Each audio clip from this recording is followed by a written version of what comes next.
All right, man. We got Jon Sumrall's introductory press conference with Florida yesterday. I've been hearing this was a really good press conference, and I've been seeing a lot of buy-in from Florida fans, both on Twitter and here on YouTube, in the comment section of my videos. So, some of y'all were telling me to get to, react to this press conference here. This is a really long press conference. From here on out, like from this 8-minute mark to 51 minutes is how long his press conference goes for.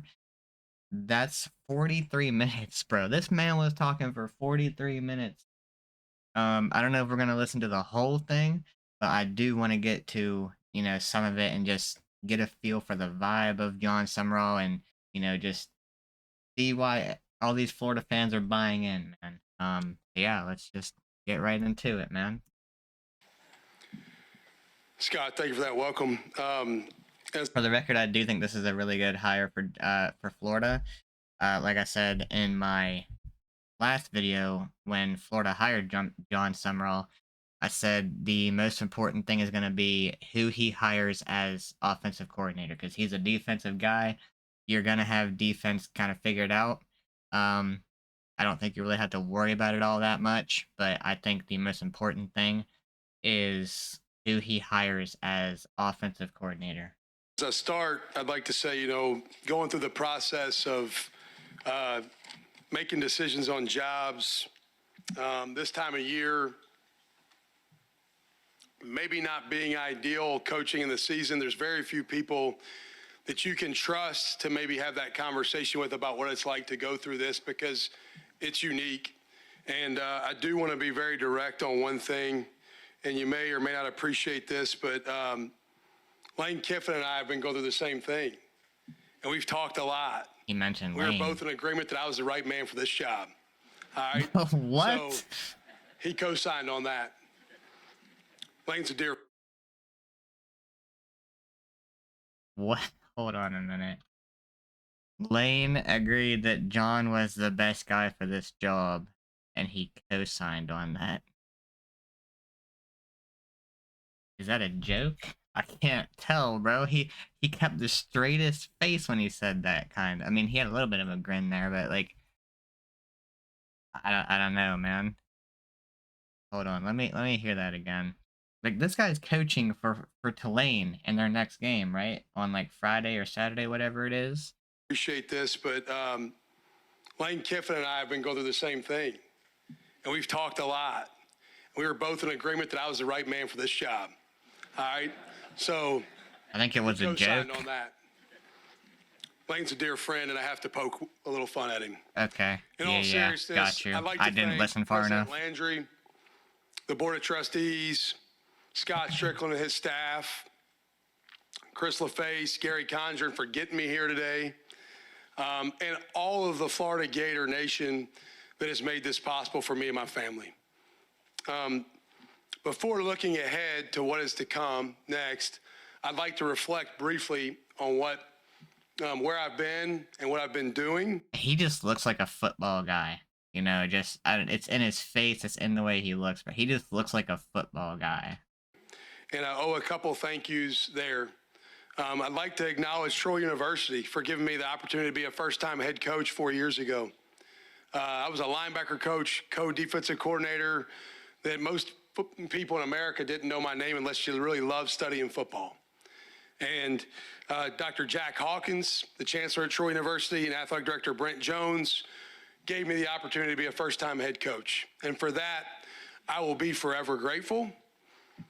And I'd like to thank Tulane, President Mike Fitz, Patrick Norton, athletic director David Harris, for giving me the honor and the privilege to be the head football coach there in New Orleans, where my oldest two kids were born, and lead that program. Both opportunities have been special and have meant the world to me.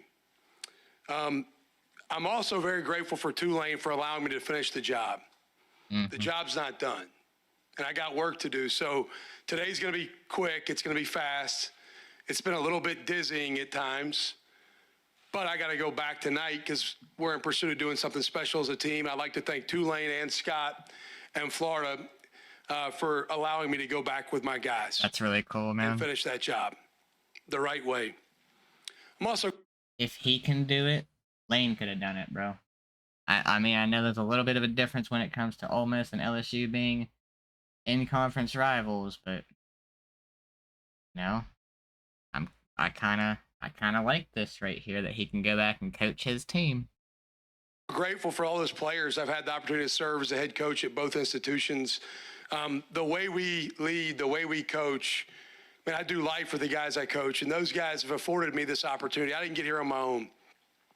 We've won a lot of games over the years because of the players that I've been privileged to coach. So I want to acknowledge those guys, and I want to tell my guys back at Tulane that I was at practice with this morning, I can't wait to see you first thing tomorrow morning. It's great to be a Florida Gator. It's great to be a Florida Gator. I'm honored and humbled to be the head football coach of the University of Florida. I'd like to talk about my family. My wife, Jenny. Hold on, how did he say that real quick? Family? I'd like to talk about my family.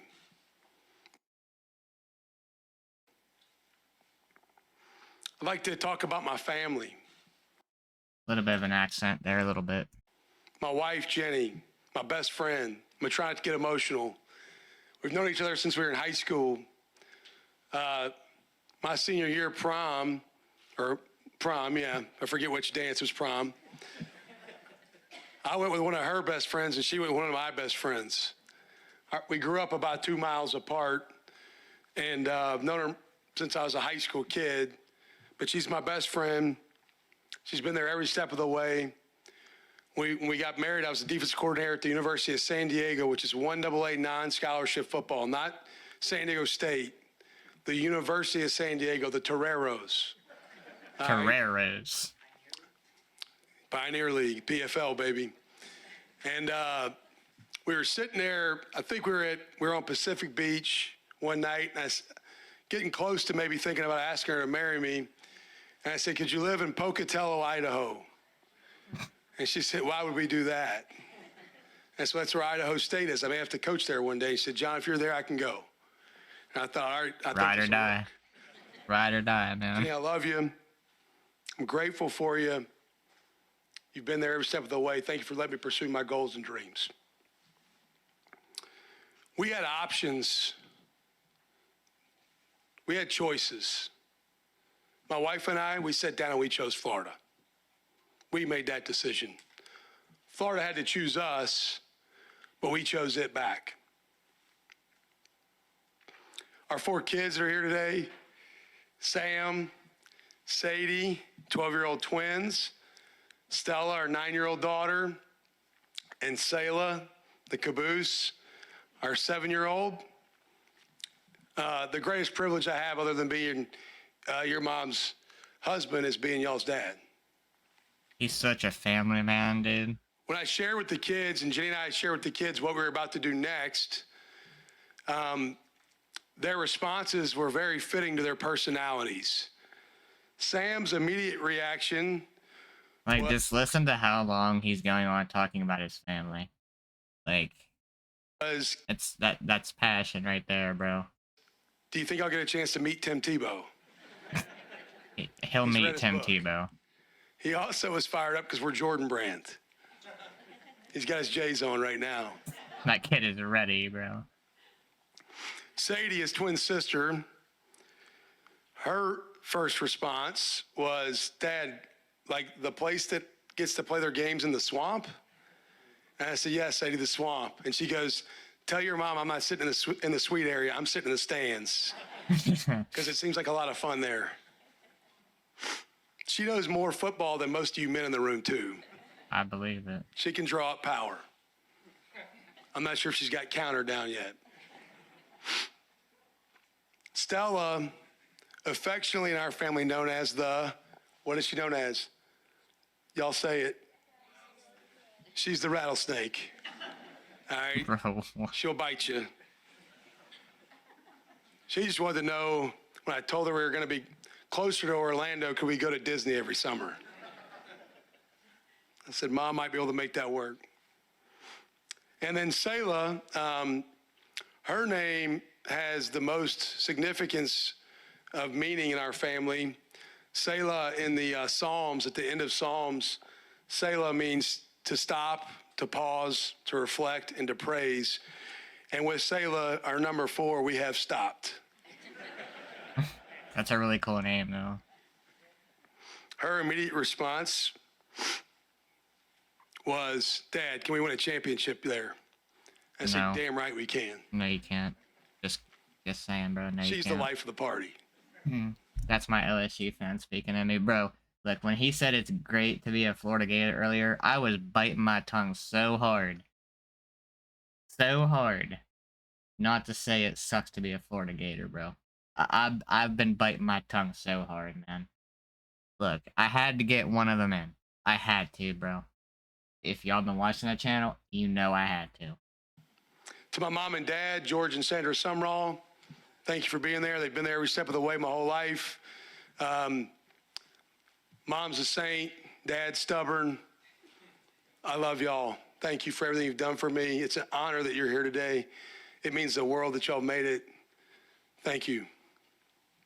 My in-laws, the Nixons, thank you for allowing me to have a wife and it be your daughter, and being the best in-laws in the world. I actually get to say that.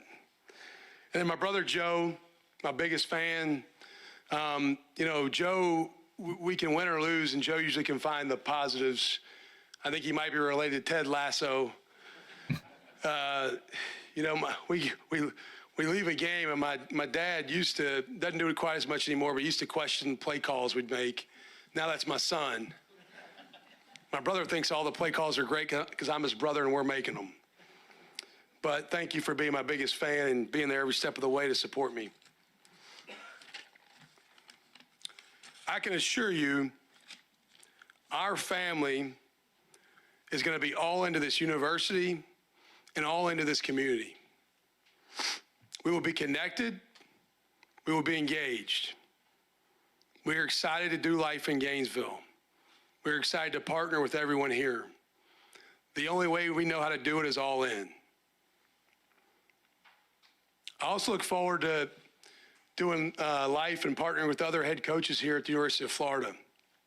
As we went through this process of making a decision of what we're going to do next with our future, I had the privilege of spending some time on the phone and visiting with Todd Golden. His wife, Megan, kind of helped recruit Jenny a little bit too. And I mean, if you're going to talk to someone at Florida who's a coach, Todd Golden is the one. man, I'm excited to support the other sports here at the University of Florida. You're gonna see us at basketball games. That was one of the other questions the kids had, is when can we watch Gator basketball? And I said soon. Tomorrow night against Duke. Oh, against Duke, holy Not shit. in person, probably. But Todd and Megan have been great. I can't wait to meet the others and partner with them and help them bring championships to Gainesville. To the Florida football family, it's got to start with Coach Spurrier and Urban Meyer. Are you kidding me?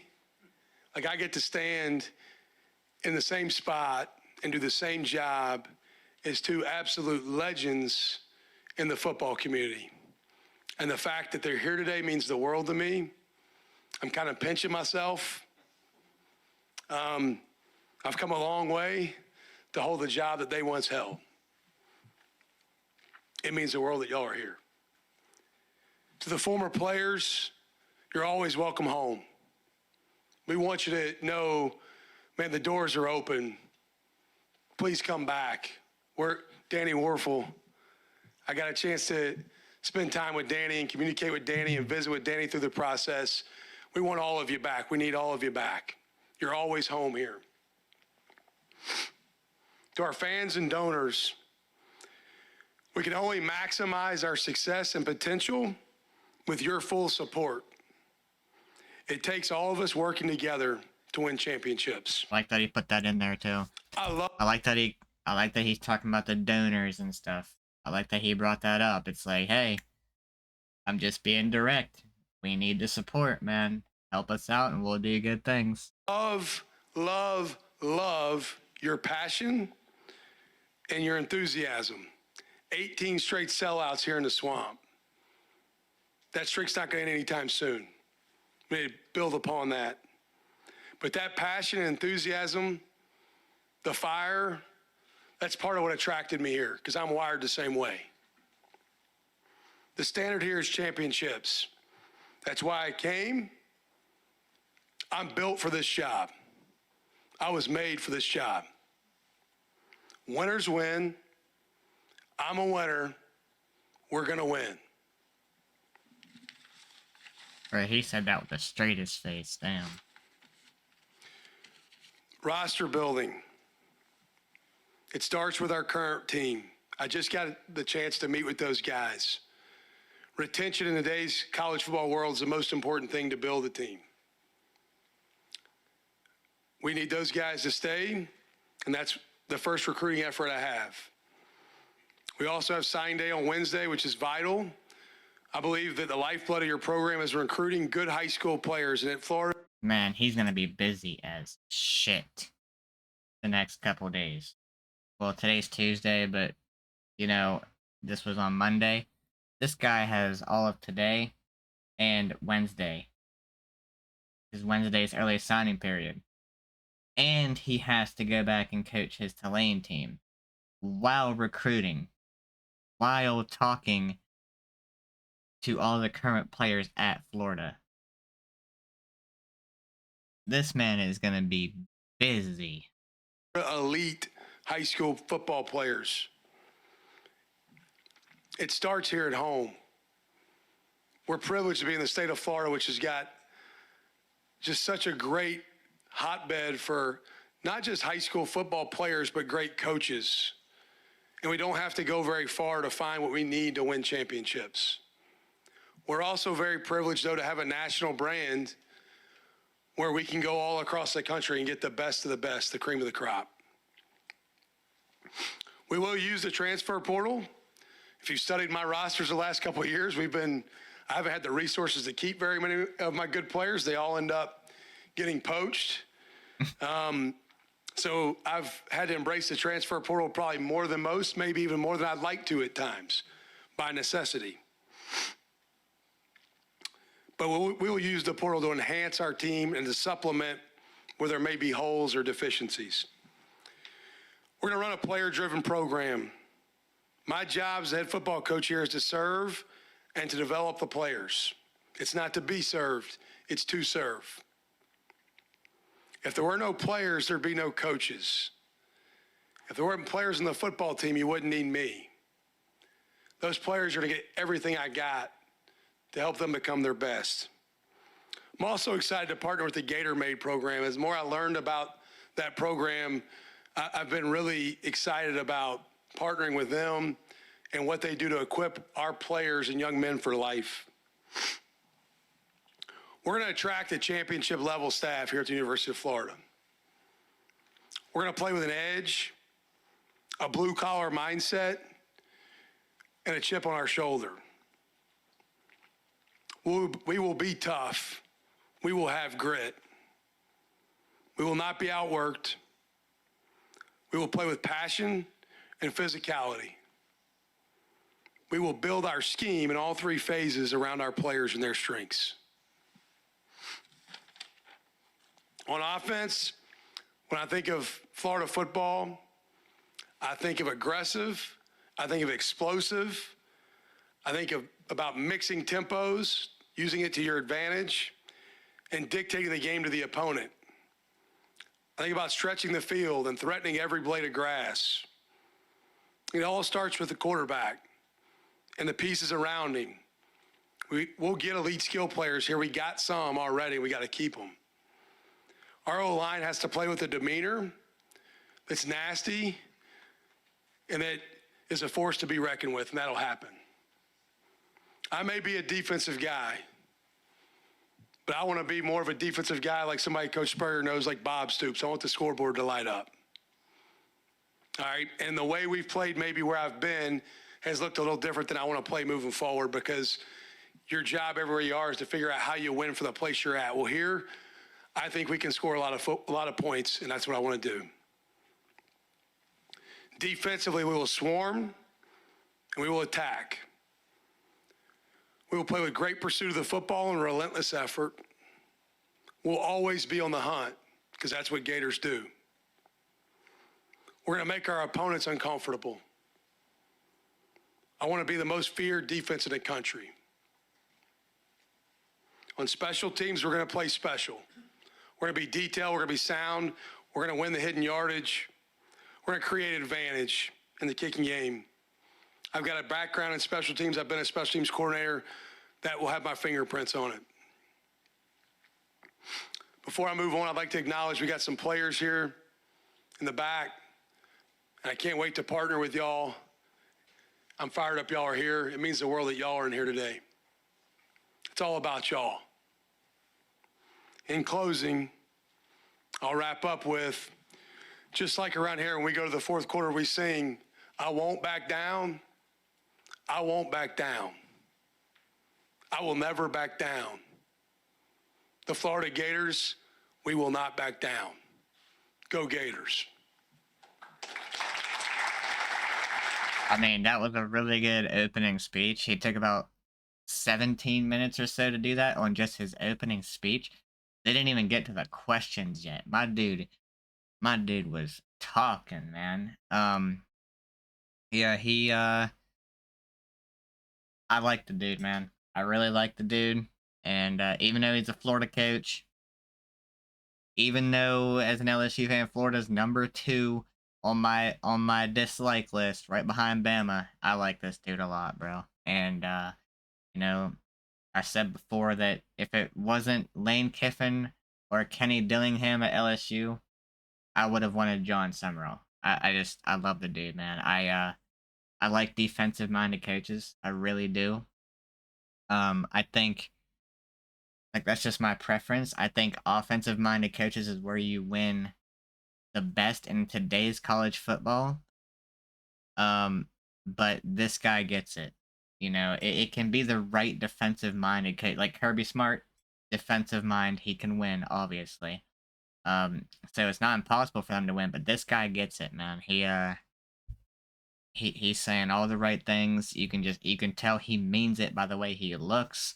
You know, he's determined, he's motivated, he's a competitor, man. He's competitive as hell. You can just see it in his face.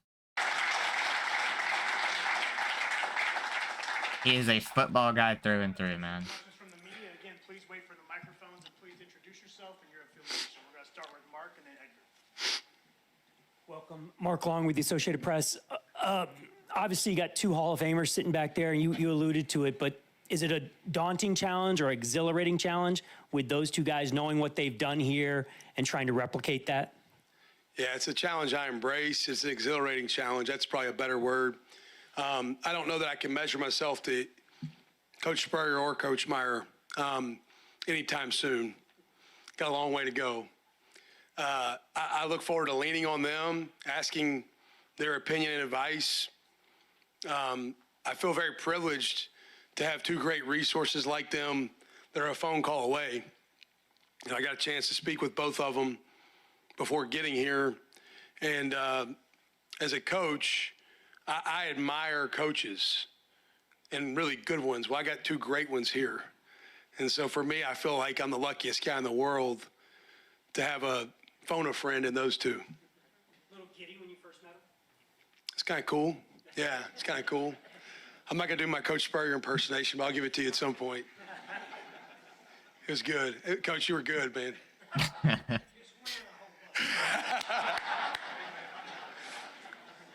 We're going to do that. Yeah, Coach. It's on. Given your SEC, playing and coaching experience, is it as simple as, same game, more attention, or do you have to make some philosophical and, adjustments to your approach? You're talking about just SEC versus where I've been as head coach. Yeah, I think there's a couple things in there. I think every place is different. Troy was different than Tulane. As a school, what type of student athlete I could attract, who I could get in school was a little bit different. The type of kid that attracted, like I said, Tulane's a really high academic institution like we have here. So both places were very different. And year to year, your roster is so different in college football that I think you have to the trick as a head coach is trying to figure out how do we formulate each team's opportunity to have success. No two teams are alike. To be quite honest with you, no two games are alike, right? And so in our league the last few years, at Tulane, you may play Army one week and Navy the next, and those are option or wing T teams. And then the next week you might play North Texas, which we're getting ready to play. We played them last year. We played South Florida last year, where it's like they're just looking to go fast and don't always know what the play could look like, but they're going to go fast.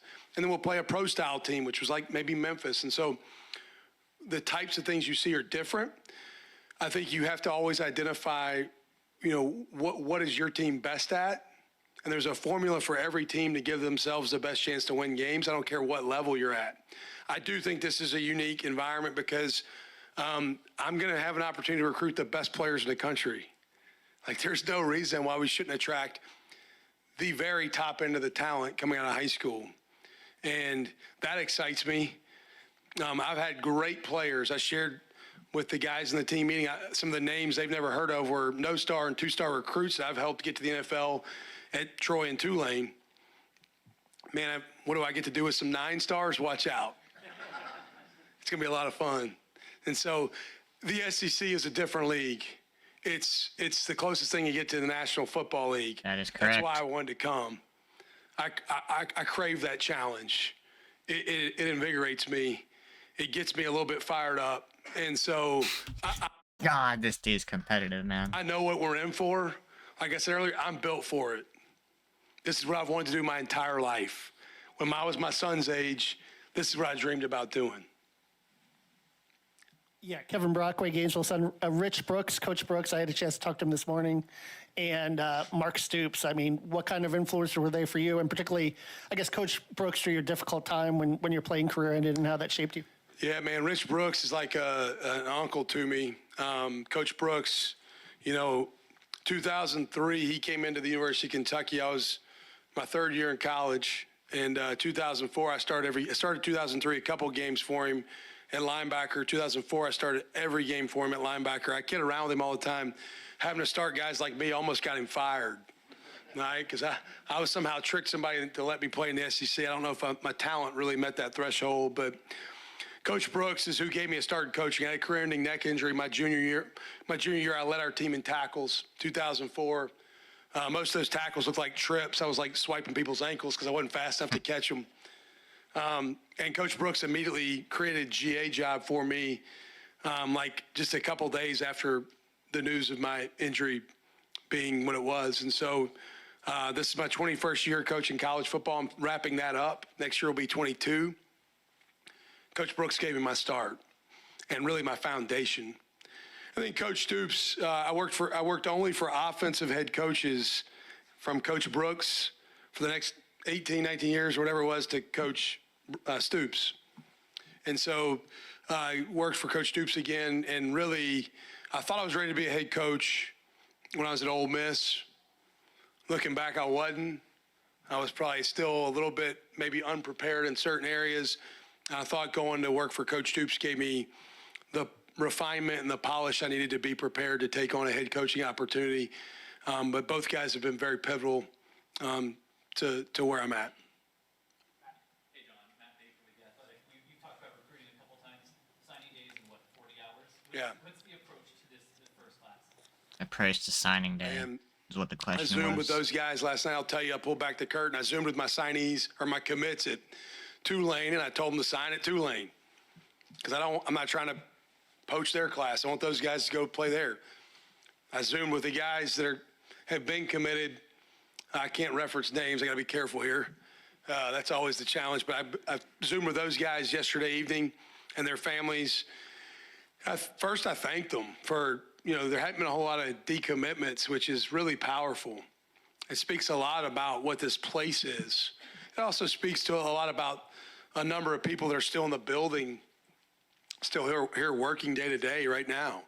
And so I asked them first I thanked them for staying committed and not making a fast decision. I told them to give me an opportunity. I'd love to coach them all. They chose Florida for a reason that was bigger than maybe one person. Anytime there's uncertainty, I get that you may look around and figure out, hey, is this really right? I think we got a lot of great players, and I think we really got high character in that class. I think that the staff's done a good job, and I'm going to fight like heck to hold on to them. I FaceTimed with as many of them as I could last night until I fell asleep. I'm going to FaceTime with the rest of them tonight and get them all knocked out and make sure they know, man, I can't wait to coach you. I'd love to coach you. John, Swamp 247, Zach Goodall. First off, I guess, what are your impressions of this new structure with Dave coming in? Yeah. How will that help you balance things here these next couple of weeks? And also, did you have any previous, I guess, crossings with Dave before? Had you met him before this opportunity? Yeah, Dave and I never worked together or anything. I got a lot of respect for Dave. He's obviously been an NFL general manager. It's a pretty big title, big role, impressive resume. Have several people that know Dave and have worked with Dave or encountered Dave professionally, and all of the feedback I got was off the charts good. We got a chance to visit over a couple hours through this process of me deciding to do this, and I was really encouraged. I think with the model we're in now, it's not going to be a deal where Dave just goes out and gets players, and I hope it works out. We got good players. Like, I'm going to be very involved. We're going to be a partnership, and we're going to be in lockstep on how we put together our roster. But I also think the head football coach, you can get pulled a lot of different directions now. My number one job, and I have the sign in my office at Tulane. It wasn't there when I got there. I had them put it up. But I have a sign as I walk out. I've got basically a show office and a real office in the back where I work. And the real office in the back, when I walk out of that door, I have a sign up that says, coach the team. My number one job is to coach the team. And so while maybe future Gators matter to me, current Gators matter more. I'm going to give more to the guys in the back of the room that are on our football team than I'm going to give anybody that could become on our team. So I'll recruit with my hair on fire. Like, I'll recruit all the time. Like I said, I FaceTimed 10, 11 guys last night. I'm going to FaceTime the rest of them tonight. I'm constantly recruiting. But at the same time, man, the lives that have the opportunity to impact the most are the ones that are on our team. And so having someone like Dave, who's got his experience, his expertise, his knowledge, his skill set, man, it fires me up because it allows me to be the best I can be at my main job, which is coach the team. Kind of building off of the current model, obviously it's worked out for you. Someone like Lane to LSU, or even Eric Morris with Oklahoma State. But can you just give us your thoughts on the way that this model is currently set up? It's precedent setting for coaches to. Yeah, I shared this with my team yesterday when I gave them the news I was coming here. The NFL, like, their rules kind of make sense. Like, they do this thing called football season. Okay? And then after football season, a coach can leave and take a job. Bingo. All you got to do. Replicate your model after what the NFL does, because this sucks, man. The way things are right now is absolutely atrocious. These coaches are not at fault for taking better opportunities, and leaving the school that they are currently at. Lane Kiffin, Jon Sumrall, Eric Morris, Ryan Silverfield at Memphis, Alex Golish at USF. These guys should not be at fault for the NCAA's terrible freaking schedule and calendar. Like, they just... These coaches, like LSU, Florida, all these coaches all these schools that have been hiring, they need their coach in place before Wednesday, really, before early signing period, or else you miss out on that, and you're gonna have those kids that would have wanted to early enroll. They're going to be looking elsewhere if you don't have a coach in place. And the coach that does get in there, they're going to be working from behind and, to try to catch up with those recruits. It's awful, man. And if you don't hire a coach early, like right now, you could be, if there's a coach in the playoffs that you want to go get, you have to wait until late January. And bro, that even puts you in a very tough spot because, of the portal window and all that. Like it's just so terrible. The calendar is so terrible. Everything should happen after the college football season. These coaches should not be at fault for leaving because of the NCAA's calendar. The NCAA is at fault in all of this. And they have free agency in the draft. That's player movement. And then they have OTAs and mini camp and training camp. And then you know what they do then? They play football season. Yep, it's And then all in there's order. coach movement again and player movement again. And they have contracts that are kind of binding. We have contracts that are like, I don't know what they are. Like just Yeah. a piece of paper that you probably put in a bonfire. Yep. And so what I'm getting at is our model's not perfect, clearly. I'm trying to do the best I can. The way I explained it to my team yesterday is the decision I'm making is about which team I'm going to coach in 2026, not in 2025. Bingo. And so I'm right now wearing two hats, but I will not coach Florida's football team at all in 2025. I'll start to develop relationships and get to know these guys' stories and what makes them who they are. But our calendar is definitely imperfect and could use some attention.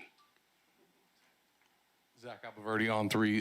John, I know you don't have a pulse on this program yet, but what do you feel like is wrong with Florida football, and how fast do you feel like you can win big here? That's a good question, Zach. I think there's a lot right. I got to diagnose all of it. It'll take some time. I'll say this, when I went to Troy, they had been 5-7, 5-6, and 5-7 for 3 straight years. And I'm not saying this is Troy. I know it's different. That job was actually an easier rebuild because the players, the locker room, there was a bunch of good players. We had Kamani Vidal, who's the starting running back for the Chargers, Jake Andrews, who's the starting center for the Houston Texans, Del Pettis, who's on the Patriots.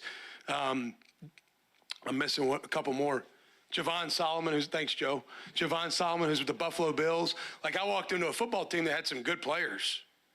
They just hadn't been winning, and there needed to be maybe some cultural things we had to give some attention to. Maybe some detail, maybe some toughness, maybe a little bit of edge, maybe a little bit of fire and passion.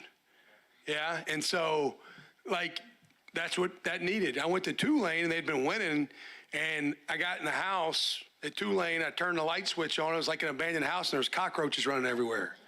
And I'm like, whoa, I need some players. Like, hold on, don't leave.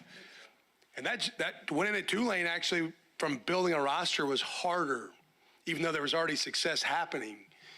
I think we got some good football players. I watched that game Saturday before I went and played Saturday, and I'm like, hey, can I give the ball to number 13 10 more times? Yeah, that's all you got to do, If the really. offensive coordinator doesn't know what to do, that's a pretty good choice. We got some good young receivers here. There's a lot of I watched the defense, man. We got some dudes on defense. We got some killers. And so, I'm fired up to coach those guys, and I think we're closer. We're going to do everything we can to win fast. I have a plan for how we can win long term, but, I want to win tomorrow and today and every day. I already referenced my son. He's 12. We play basketball in the backyard. He gets his butt kicked because I want to win. I'm not very patient. I respect the Florida fan base is not patient. They want to win right now, too. You got the right coach. I'm wired that way. I'm not. He gets it, man. He understands. Florida fans have been waiting a long time to win, bro. They want to win. He gets it. Comfortable having a plan to win in 8 years. I want to win tomorrow. And then as you put your staff together, how do you strike a balance between having enough people that you can trust and not having too many friends on staff? Well, I don't hire my friends. Oh, damn. Honestly, Damn. I love that. I love that right there. Well, I don't hire my friends.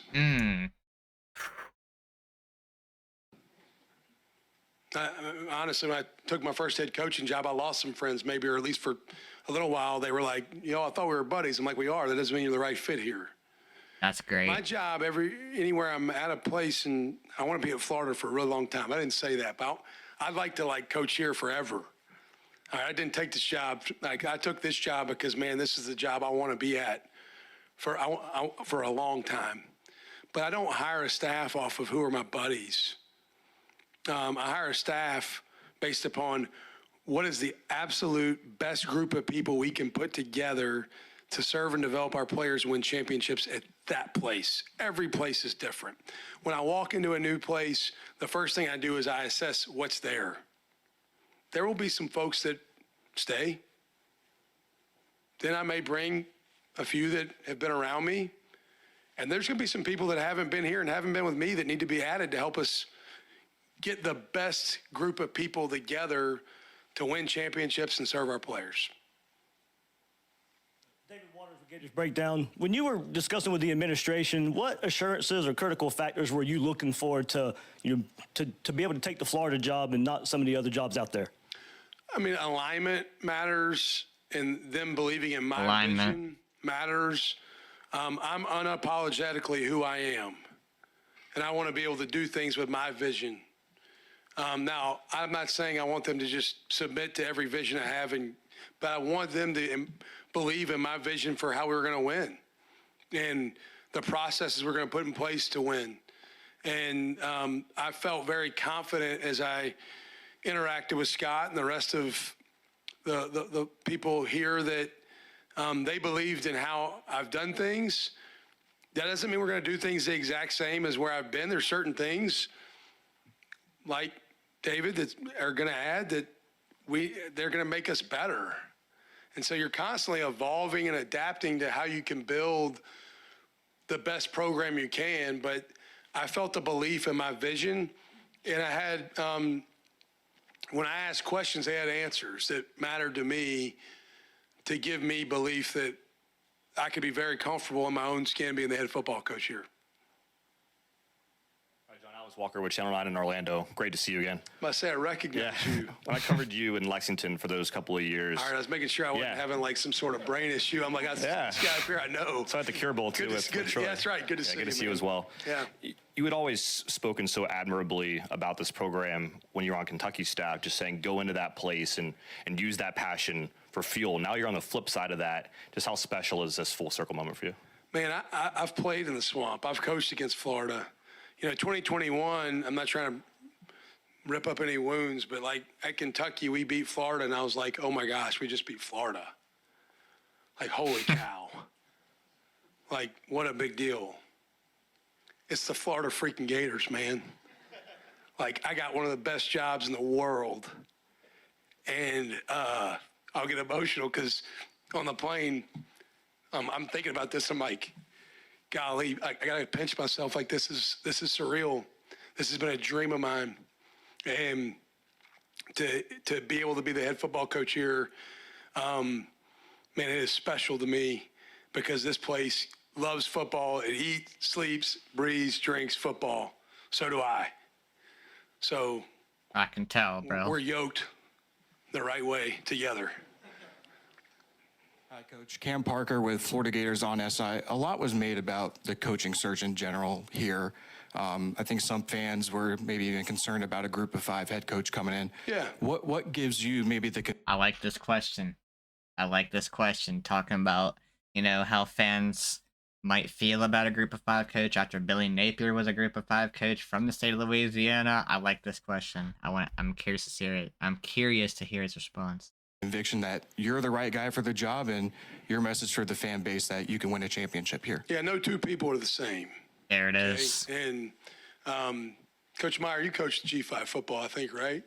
Yeah, Kurt Signetti coached G5, I think. I actually coached against Kurt some. No two people are the same. You know, just because you're a reporter, I may have had an interaction with another reporter and not liked it, doesn't mean I'm going to judge you that way. Judge me for who I am. I'm a winner. We're going to win. And just give me a shot. Believe in me. Here's the deal. I need everybody pulling the rope the same direction. Because if anybody's pulling the other direction, it don't make the job easier. It makes it harder. If we're all Gators, we all want to win, let's do this together.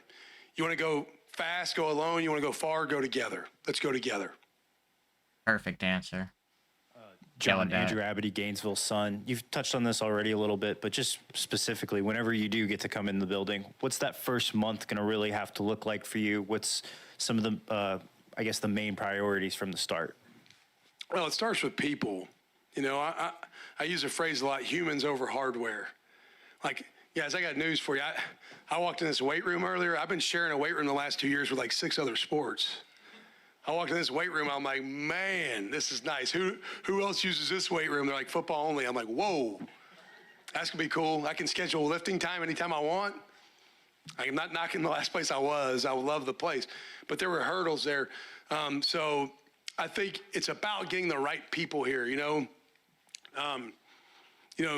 Like not trying to be cliche but like John Gordon talks about on the energy bus, get the right people on the bus, the wrong people off, right, and get the bus going the right direction. Well, we got to get the right people on the bus. I think we got a lot of them here.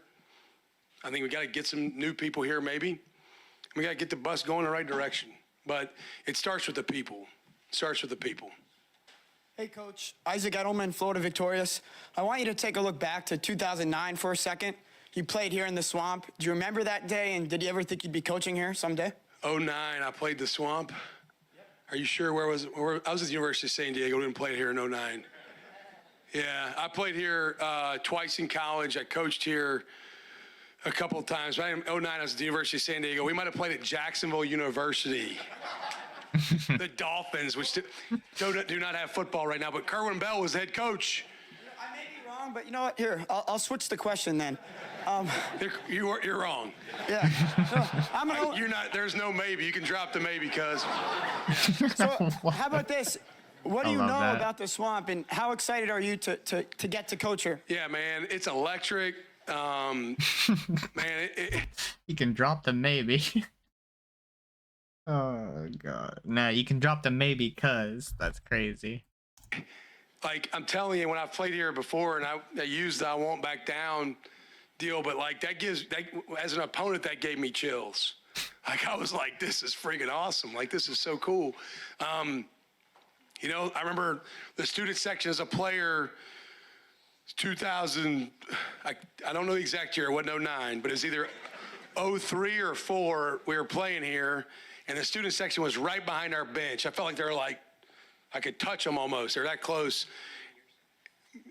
Yeah, so 04, which I started that game here. They kicked the dog mess out of us. But I remember the students just going, Gator bait, Gator bait, Gator bait. I'm like, well, these people just get away from me for a minute. And just the energy, man, like this place is electric. So that's what I remember from my experiences in the Swamp. And I can't wait to create some better ones for me. Yeah, Jake Ronghall, TV 20. Gator defense finished this year 69th. So what is your philosophy on defense going into next season? Yeah, the most important stats are wins and losses. I've been a part of some really good defenses. I've been a part of some not so good defenses. I haven't studied what was done here really intimately yet from a schematic or structure standpoint. I've been a part of some top 25, top 20 defenses. That's the goal. I really want to, sometimes the statistics matter, but I think how you play on all three phases can affect your defense too. So I think offense affects defense, kicking game affects both, defense affects offense, right? And so the stats, they are what they are. We'll work through how we improve pretty quickly, but I can't speak to great detail of what went on last year here. Hi, Coach. Buddy Martin from the Buddy Martin Show in Gator Bay. By the way, bring that back, that Gator Bay. We want that back. I want to take you back to a time in your life, this being a great day, which might have been your lowest point, if I've read correctly, when you received the news about your spine. And you're basically without football, which I know must have been very depressing. Talk about where you were then, your journey to get here today, and who may have helped you along the way. Yeah, it's a great question. So I guess it was April 2005. 04, I just led the team in tackles at Kentucky. I was a really kind of a self-made player. God gifted me with some things, but elite physical talent wasn't the most gifted thing he gave me. I'd worked really hard to become a starter, really, really hard. Like I'd outworked people that were more talented than me. led the team in tackles in 04, was on the several watch lists for awards that were coming out that spring and summer. And then that spring I got the diagnosis. My arms were going numb for not like a couple plays or even a couple hours, but started going numb like a couple days where I couldn't grab stuff. Damn. And I was in severe pain. And so I'd been dealing with it for a couple of years and not said a whole lot about it. A couple years? I was fearful they may tell me I had something more wrong with me than I wanted to hear. And so the diagnosis was what I probably thought it was. I was distraught, man. I've given this game everything I'd had to become the player I was, which was a pretty average player, but I'd made myself an average player. And I was heartbroken because I invested so much into my own development. Truthfully, we got done with spring ball that year. Coach Brooks said, hey, I want you to stay on as a student coach. We got done with the spring semester. I'd graduated. I drove to Destin, Florida. I probably tried to drink enough cold beer that I could not think about my injury for a couple of days because I was crushed. And then Coach Brooks's football ops guy at the time, a guy named Steve Hellier. I'm sitting on the beach. I have a flip phone that none of us would recognize now. And Steve Hellier says, John, what are you doing? I said, I'm sitting on the beach drinking a beer. What are you doing? He goes, Coach Brooks wants to know if you come back and be a GA. And I didn't immediately get in my car because I wasn't in capacity to do so. But I went to the condo that night, packed my stuff up, and left the next morning, got back to Lexington, Kentucky, and started coaching the next day. Started working youth camp. And so I hadn't looked back.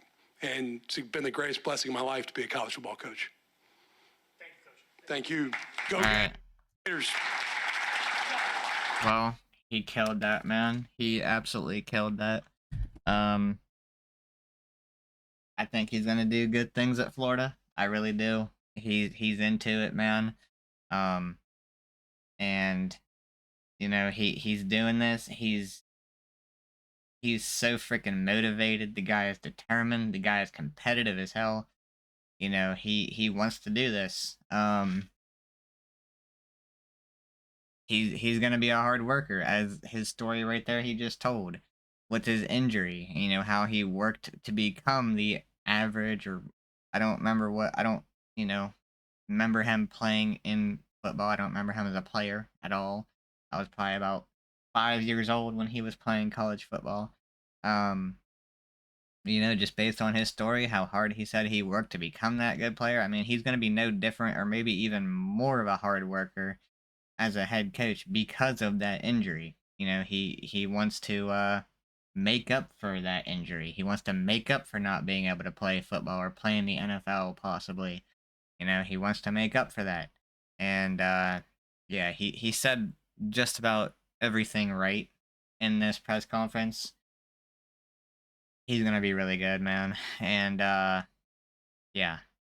I like him a lot, bro. I like him a lot as a coach. He's very passionate. He's just got all the traits that you want in a head coach. So we'll see what happens, man. We'll see what happens. But that was Jon Sumrall's press conference. Let me know what you think in the comments down below. And yeah, man. Drop a like, hit that subscribe button if you enjoyed. I'll catch y'all in the next one.